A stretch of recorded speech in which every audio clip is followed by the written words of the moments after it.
Hello students, welcome to our new video. इस video में हम लोग बैंक रिकन्सिलिएशन स्टेटमेंट के बारे में डिस्कस करेंगे। ऐसे तो बीआरएस जो है वो एक प्रैक्टिकल चैप्टर है, बट इसके थ्योरी एंड कंसेप्ट को भी जानना बहुत ज़रूरी है। तो आइए सबसे पहले समझते हैं कि इस चैप्टर में हम लोग बात किसके बारे में करने वाले हैं। ये जो चैप्टर है वे केवल बैंक बैलेंस पे डिपेंड करता है, एंड जो बैंक बैलेंस है वे as per cashbook and as per passbook को हम लोग मैच करते हैं। तो आइए पहले समझते हैं with the help of an example. हम लोग अपने बिजनेस के जितने भी केस या बैंक ट्रांजैक्शन थे उनको रिकॉर्ड करने के लिए कैशबुक प्रिपेयर करते थे, एंड बिजनेस में जितने भी ट्रांजैक्शन होते हैं वे बैंक के थ्रू मेनली होते हैं। एंड जब हम लोग बैंक अकाउंट ओपन करते हैं तो बैंक हमें पासबुक देता है। जो कैशबुक है वे प्रिपेयर किया जाता है बाय अस, एंड जो पासबुक है वे प्रिपेयर किया जाता है बाय द बैंक। तो कभी कभी क्या होता है कि जो बैंक बैलेंस है as per cashbook and as per passbook वे दोनों में डिफरेंस होता है। सपोज मान लीजिए एज पर कैशबुक हमारा बैंक बैलेंस होना चाहिए 40,000, बट एज पर पासबुक जब हम लोग ने पासबुक को प्रिंट किया at the end of the month तो उस केस में हमारा जो बैंक बैलेंस था वे केवल 30,000 था। तो according to us bank balance होना चाहिए था 40,000, बट पासबुक का जो बैंक बैलेंस है अकॉर्डिंग टू पासबुक वे केवल 30,000। तो हम लोग उन सारे रीजंस को आइडेंटिफाई करते हैं, फाइंड आउट करते हैं जिसके कारण ये जो डिफरेंस है वे अकर हो रहा है, और उसी डिफरेंस को फाइंड आउट करके हम लोग रिकॉन्साइल करते हैं the difference in the bank balance as per cashbook and passbook. तो चलिए अब देखते हैं बीआरएस का definition. So what is bank reconciliation statement? Bank reconciliation statement is a statement prepared to reconcile the difference between the bank balance shown by the cashbook and bank passbook. यानी ये जो BRS है वे कोई account नहीं है, वे एक statement है, और इसमें हम लोग डेबिट क्रेडिट नहीं करेंगे। इसमें हम लोग क्या करते हैं, रिकॉन्साइल करते हैं जो डिफरेंस है इन द बैंक बैलेंस जो शो किया जाता है by the cashbook and as per passbook. यानी कैशबुक के अकॉर्डिंग जो हमारा बैंक बैलेंस है वे इक्वल होना चाहिए एज पर बैंक पासबुक, क्योंकि जो जो ट्रांजैक्शन हमारे बिजनेस में होता है उसी को हम लोग कैशबुक में रिकॉर्ड करते हैं, एंड सेम इफेक्ट हमारा पासबुक में भी रिफ्लेक्ट होना चाहिए। बट जब जब बैंक बैलेंस जो होता है वे according to cashbook and according to passbook differ करता है, तो सारे डिफरेंस को हम लोग आइडेंटिफाई करते हैं और रिकॉन्साइल करते हैं बैंक बैलेंस को। So bank reconciliation statement prepare कौन करता है? शायद हम लोगों में से किसी ने भी अभी तक बीआरएस प्रिपेयर नहीं किया होगा, क्योंकि जो बीआरएस है वे तभी प्रिपेयर करते हैं जब कोई एक पर्टिकुलर पर्सन या फर्म, कोई company both cashbook and bank passbook को मेंटेन करता है। So it is prepared by those firms, businesses और companies who prepares cashbook and have bank passbook. यानी दो बुक होना चाहिए, फर्स्ट कैशबुक, यानी आपका बिजनेस है तभी आप कैशबुक रिकॉर्ड करोगे, यानी first priority is there should be a business, and second आपका एक बैंक अकाउंट होना चाहिए। सो बीआरएस वही प्रिपेयर करते हैं जिनके पास कैशबुक एंड पासबुक दोनों अवेलेबल है। And next question is when to prepare it? BRS तभी प्रिपेयर होता है जब bank balance as per cashbook and bank balance as per passbook different हो। एंड इसको प्रिपेयर करने का ऑब्जेक्टिव क्या है?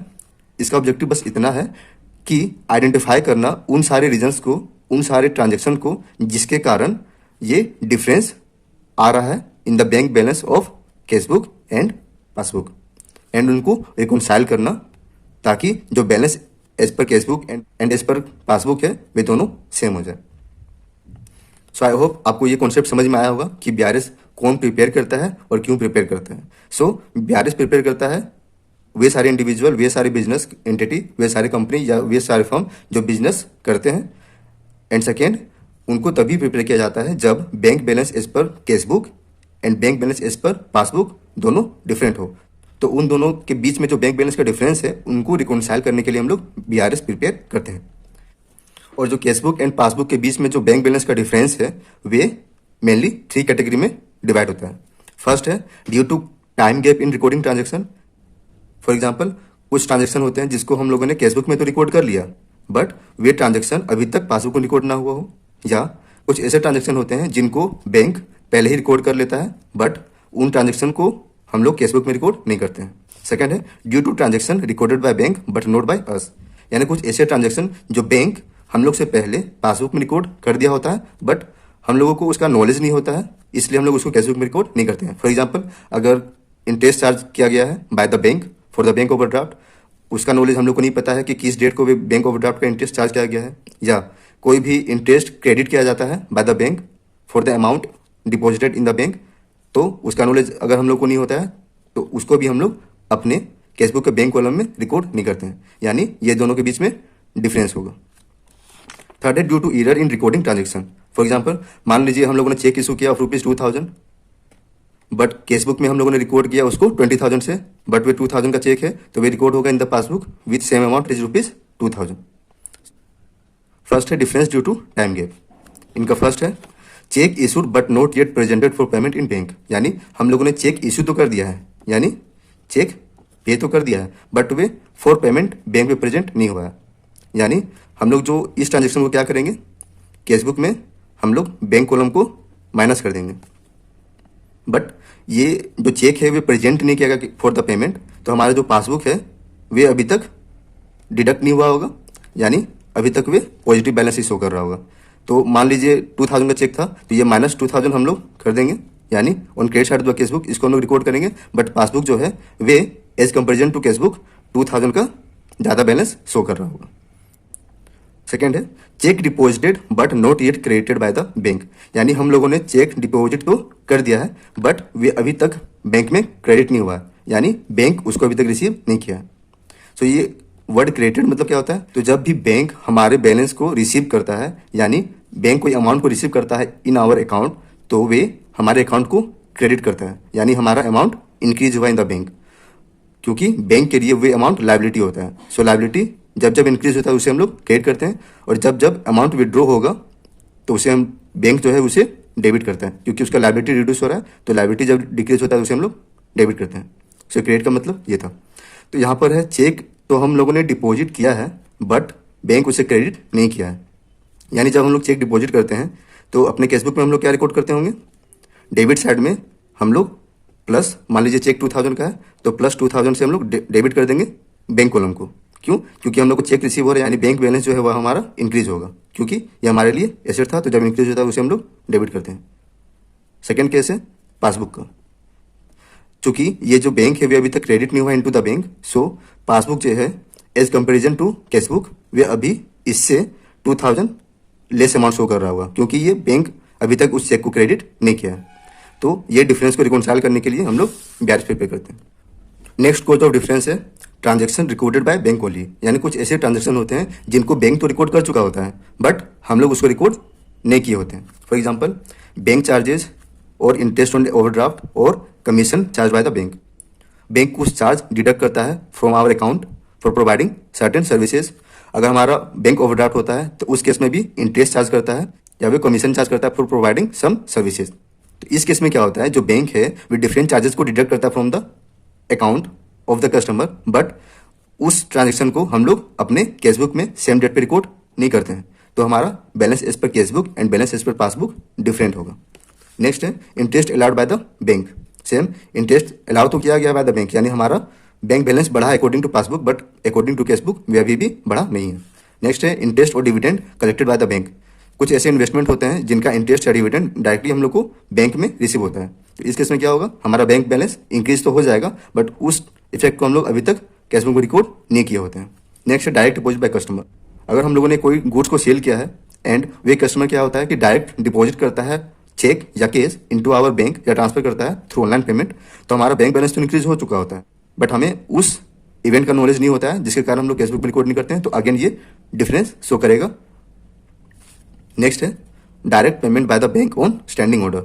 There are some standing order. For example, अगर हम लोग का LIC है इंश्योरेंस, तो क्या होता है, हम लोग स्टैंडिंग ऑर्डर दिए होते हैं कि मंथली सर्टेन अमाउंट जो है वे डिडक्ट करके LIC में डिपॉजिट होना चाहिए।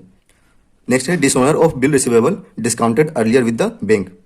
जब हम लोग बिल रिसीवेबल को रिसीव करते हैं एंड बिफोर मैच्योरिटी उसको डिस्काउंट करवाते विद द बैंक, तो हम लोग को मैच्योरिटी से पहले ही अमाउंट रिसीव होता है, बट इन केस वो बिल रिसीवेबल डिसऑनर हो जाता है तो अगेन क्या होता है, हमारा जो अकाउंट होता है वे डेबिट हो जाता है, यानी रिड्यूस हो जाता है as per passbook, but as per cashbook हम लोग का जो बैंक बैलेंस है वे अभी तक रिड्यूस नहीं हुआ होता है, तो इस केस में भी बैंक बैलेंस जो है वे डिफरेंस करते हैं।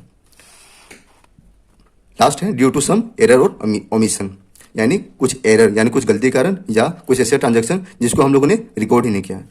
For example cheque issued but omitted to be recorded in the cashbook, यानी हम लोगों ने चेक तो इशू किया बट याद ही नहीं रहा कि उस ट्रांजैक्शन को हम लोग केस बुक में रिकॉर्ड करेंगे।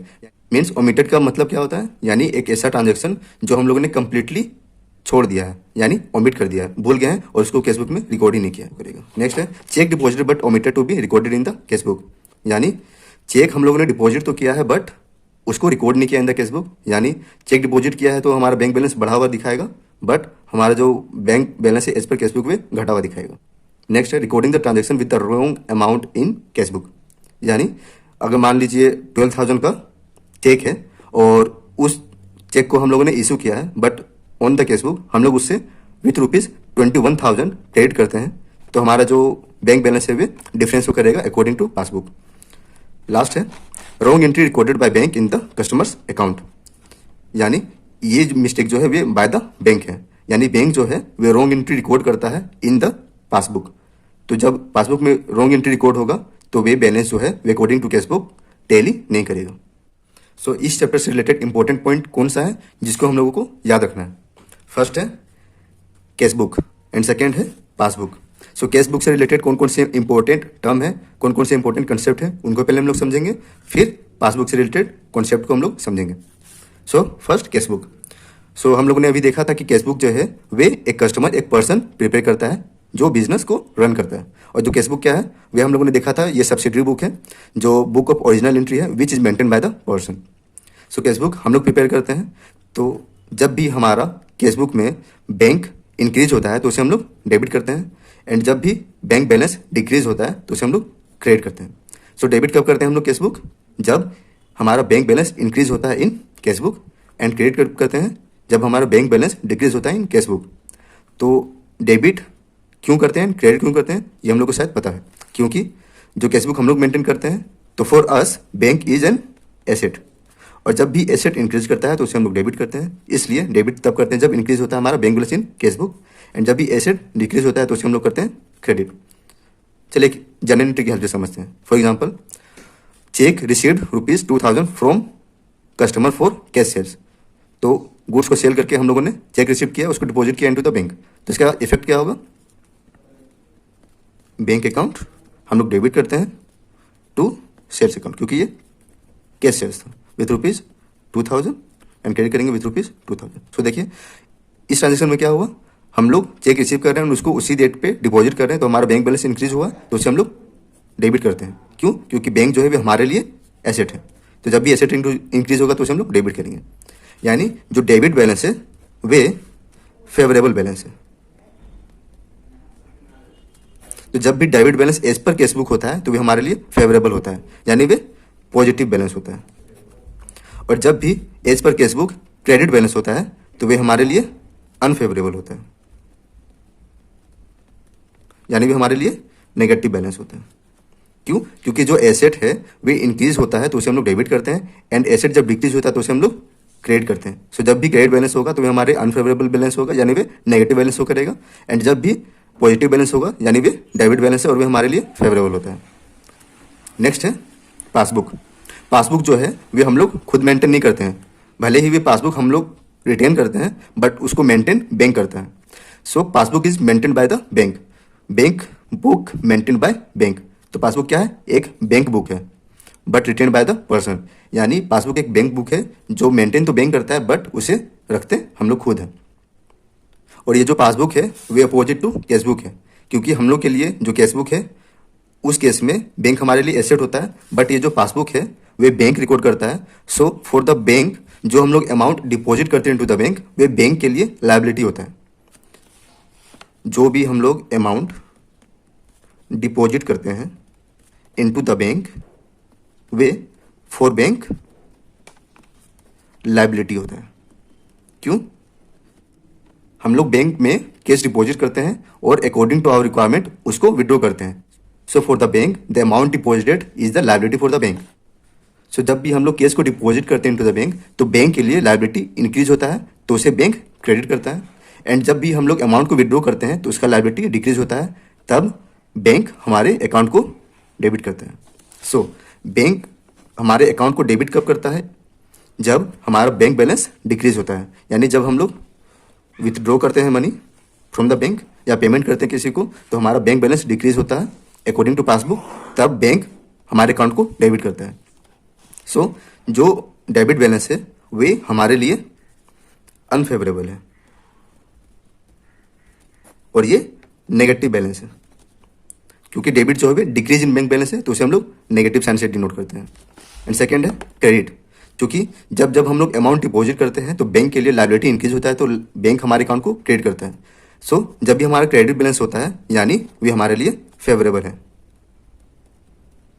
यानी हमारा पॉजिटिव बैलेंस है इन द बैंक अकाउंट।